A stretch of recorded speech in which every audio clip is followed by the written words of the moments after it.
Jeffy's 19th birthday, the follow-up to the last year's video's Jeffy's 18th birthday. Duh. Now we all remember everything.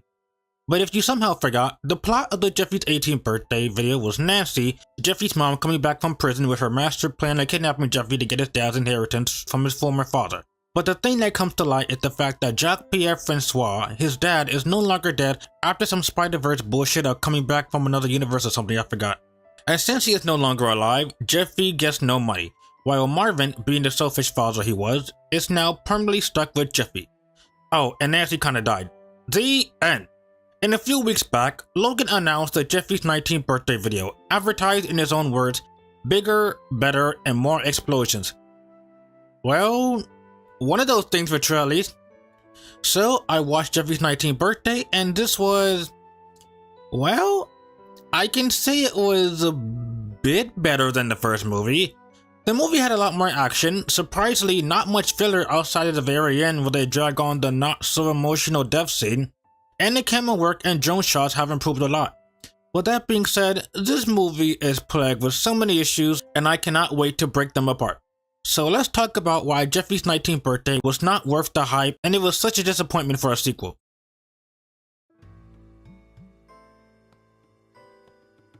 The movie begins with Screwball suddenly having a plan, or an extension of the plan from the last video, and I already have so many questions in the first 10 seconds.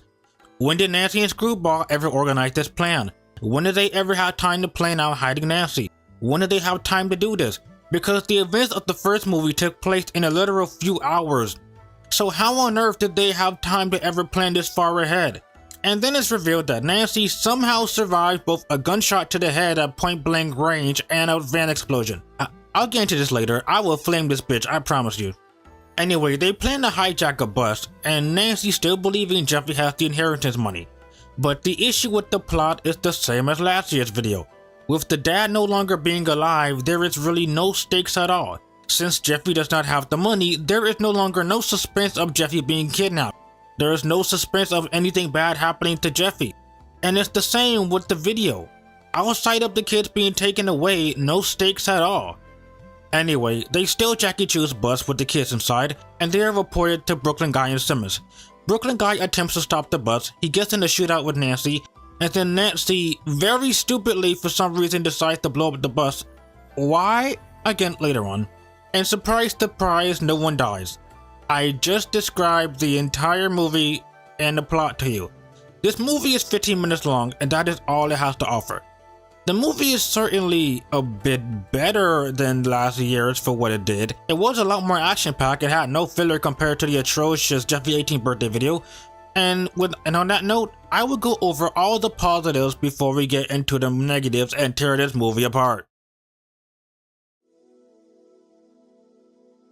First and foremost, the lack of filler. Again, Jeffy's 18th birthday was so plagued with filler, despite the runtime of 38 minutes long. From the lack of things happening until 18 minutes in when finally Marvin gets kidnapped, then 10 minutes of filler from Brooklyn Guy complaining about everybody forgetting his birthday, to showing off his new car that served no purpose, to so much talking on the couch. And though it is a bit of a negative for the awful pacing of how things speed up so fast, I do still like how there was no filler while getting into the action. But again, it could be just because of the bad pacing. Another positive is that once again, them renting a bus and a police car to then damage both of them. Look, I know over the years I said a lot of shit about pointing out how many of Logan's ideas do not work, how most of his ideas are horrible. But one thing I always compliment is his dedication for getting props and stuff.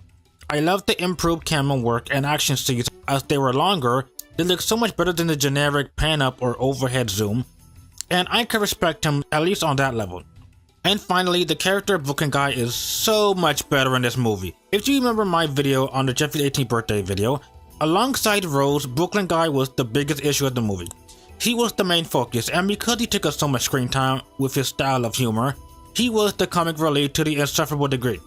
To repeat, at the most serious part of the movie with Marvin being kidnapped, he cries that everybody forgot his birthday, He starts thinking with Simmons, he shows off his car, and then he reveals his entire plan to stop Nancy, who overhears him. Then he refuses to bring any backup or weapons to stop her because she promised she won't have any weapons. And then he jokes about Simmons killing Jeffy at the end. He was so much in that movie. But in this video, and it could be due to the sacrifice of a shorter runtime, where Brooklyn Guy was the hero. From thankfully not making too many jokes and being competent at his job, he saves the day and the kids. And for once he actually cares about Penelope, the character no one gives a shit about, by the way. And I was more shocked at the fact he didn't tell her to shut up like he always does. And that is literally all the positives of the movie. The action scenes being longer, the camera work improving, and Brooklyn Guy being the best character, because we are going to tear this movie apart.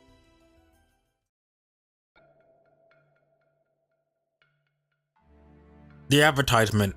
Let's not kid ourselves. Logan overhyped this movie so much, and it's so sad that a lot of people expected it to be better than last year's video. Logan, the man himself, described the movie as bigger, better, and a longer runtime than the first movie, clocking in at an estimate of 40 to 55 minutes at most. But this is what we got. 15 minutes.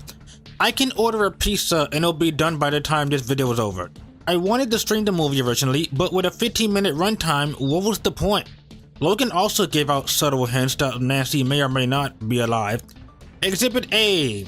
Brooklyn Guy breaking the fourth wall in a GTA 6 video, talking about how everything in the SML universe is not canon. Did anybody die? Barbecue chicken. Did he die? Is he okay? I do think he perished in the car explosion, but I don't think that's canon. I think that might just be for this video, because like usually when people die in videos, they do return, unless it's like a really big deal, like Jeffy's mom in the SML movie for his 18th birthday. And even that's like kind of iffy. Like she might come back. I mean, we all used to be turtles, so I mean anything goes, really. I mean, Joseph used to be rich. I mean, what happened to that? We knocked that off after the backlash, you know, so, I mean, it's up to you, man. It does not help with the non-classified SML files at the behind-the-scenes images, and they forgot to not include Nancy in one of the photos. This is when people realized that Mr. Winkle is not going to be the main villain after all, and the mystery was pretty much ruined. And then Lance concluded that the video was going to be 15 minutes to 20 minutes long. I don't really know why there was an estimate there, but it was only just 15 minutes. And then surprised to absolutely nobody, Nancy came back. Here is mine and my friend One Up Films reaction when we saw her. I saw Jackie Chu, that's not much of a spoiler. What the? I thought you died. What the No, fuck? tried to kill me. I literally said, I can't be 100% surprised because I kind of theorized that I was right. Stupid son shot me in the head. Good thing I'm hard-headed.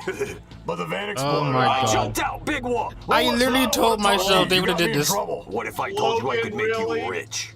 Again, people before this moment noticed stuff like Nancy's puppet in one of the behind-the-scenes photos, literally ruining any surprise villain into the Junko Inoshima route of being the mastermind again. And this is the rarest time I have ever seen the community. Even SML fans admit this movie was the middest shit ever.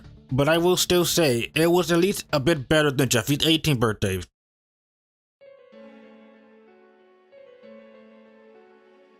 The plot holes. I have a lot to say, but I don't even know where to begin. From the bad advertisement, to the horrible rush story, to the repeated concept all over again. Well, I'll go in order. So, this plot is the same fucking plot, point to point from the last video. This story takes place an entire year after the events of the first one. And let's not beat around the bush, Nancy is back. Let's ignore the fact they gave her no reason for how she possibly survived a gunshot to the head in a van explosion. And Nancy's only response is, "Big whoop, of course I'm alive." That's her quote from the actual movie. I literally called that she'll be alive, and I did not want her to. But what's even more confusing, in my opinion, is the plan. How did no one realize Nancy was dead? How did Screwball get this letter summoning him to the woods? Why is Screwball even cooperating with her after last time? When did Screwball and Nancy ever have time to plan this out?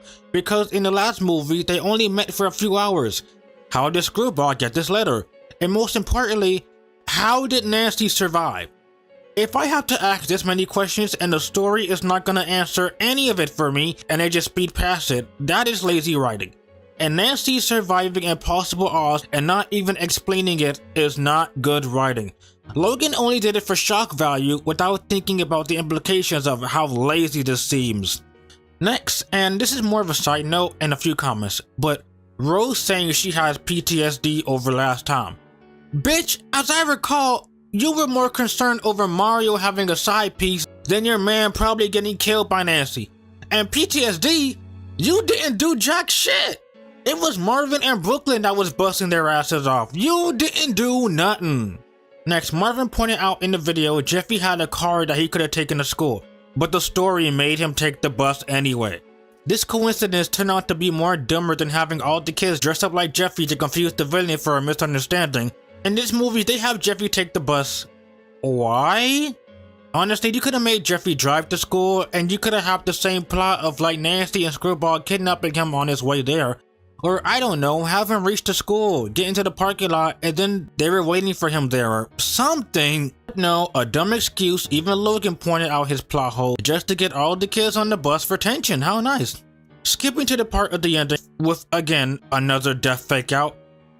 You know, it was predictable enough Logan was not gonna get rid of Jeffy, and I'm gonna be honest, I don't get people who actually cried their eyes off at the ending of the last video. If you actually thought Jeffy was gonna die, I don't know, man. But this is even worse because the cop-out ending in the last movie was already shitty, but they tried to pull the exact same thing again. Okay, in both movies the explosion was cool, but once you understand that nobody's fucking died, I'm not even invested, I'm just waiting for the bullshit to be over with. And they dragged this scene on and on, while thankfully not as sappy and manipulative. And don't get me started on Simmons saving the kids at Mach speed a second before the bus exploded. For 15 minutes, this video had so many plot holes. And the last ending joke of Logan admitting that he just repeated the same concept again and saying he is still original. Logan, buddy, come here, just come here. Sit with me. Look, you do this crap all the time. Looking at your audience, admitting you were too lazy to fix things you could have done at any time, admitting you wrote yourself into a corner and bullshit your way every time. You have done this joke for so long. You're not being funny and witty anymore. You're not Deadpool. You are telling us to our faces that you do not give a crap about your writing and your show. And ironically, people who do point out your writing mistakes are just evil critics who don't know what they're talking about and who don't know what true art form is. Logan is so insecure when people dare point out his flaws, and he feels the need to joke about them before we do. Stop. It's not funny.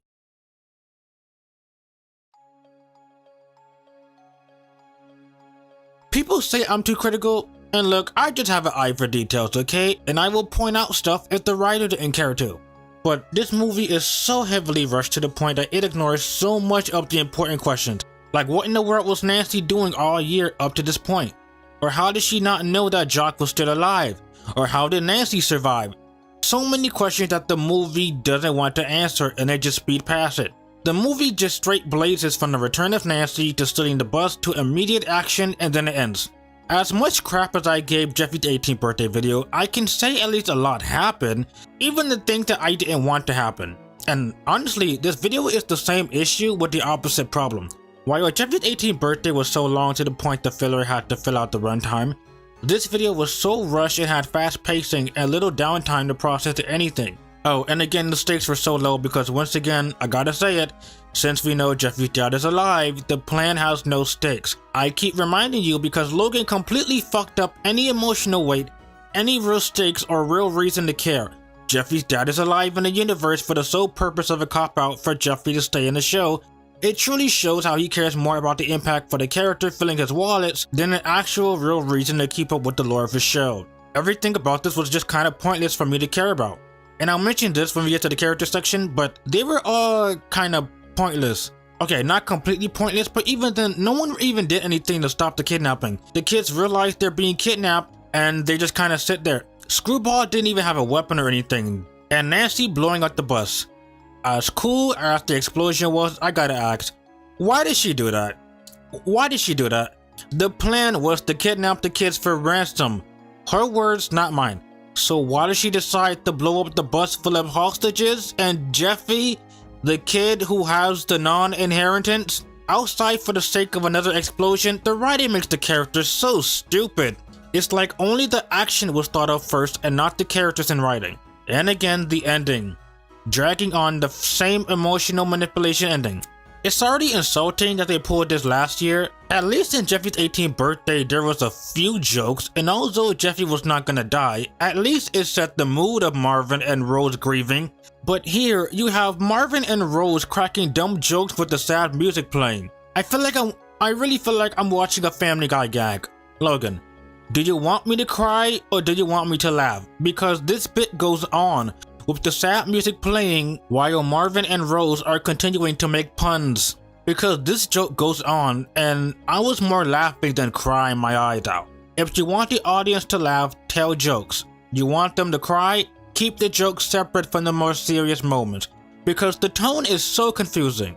So yes, the writing was so rushed, it didn't give out any useful information. And the information that should have been explored was pushed to the wayside of, oh, it happened, ignore it, don't think about it, moving on.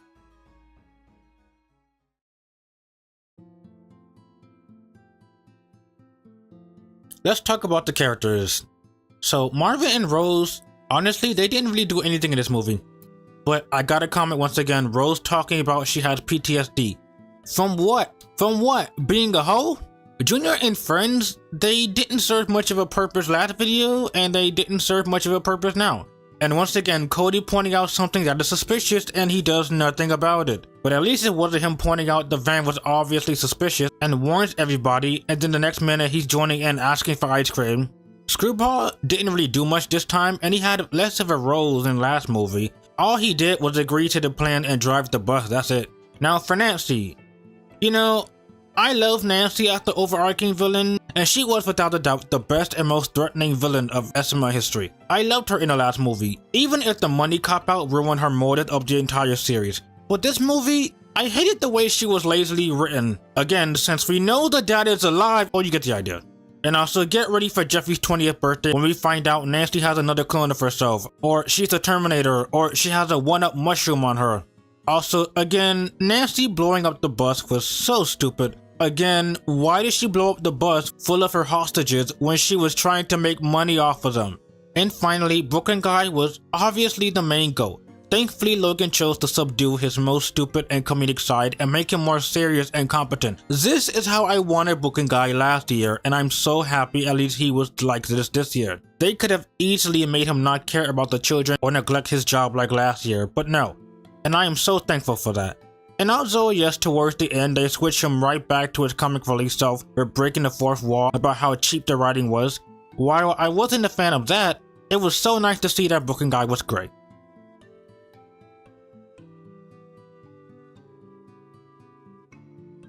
So what do I think about this movie? Overall, this movie was such a disappointment. I'm not gonna retract that it was better than Jeffy's 18th birthday, but the reason why I say it's better is also because I think it's because Jeffy's 18th birthday was such a drag and a slog to get through. When you get right down to it, this movie is just the second movie, a much more watered down version of the movie. 18th birthday has so much pointless moments, so much filler, so many character ruining moments that made me want to tear my hair out, and things that actively killed my chances of liking the movie. But this movie got rid of a lot of filler, it got to the point, even if it was rushed. It had longer action scenes, and some of the characters were a lot better, so it's like a marginal step above it. Even if it was slightly better, I still say I am extremely disappointed, and this is extremely mid. Now, the movie does go a bit above and beyond for the action, but I cannot give the movie that much slack when it's just the first movie all over again, just with a different direction. So it's like a 6.5 for me. Not perfect, far from it, not the worst thing ever, but I cannot give it credit for being the first movie with not even that much originality. But let me know what you think, and tell me your thoughts about the movie, and if you disagree with me, tell me why.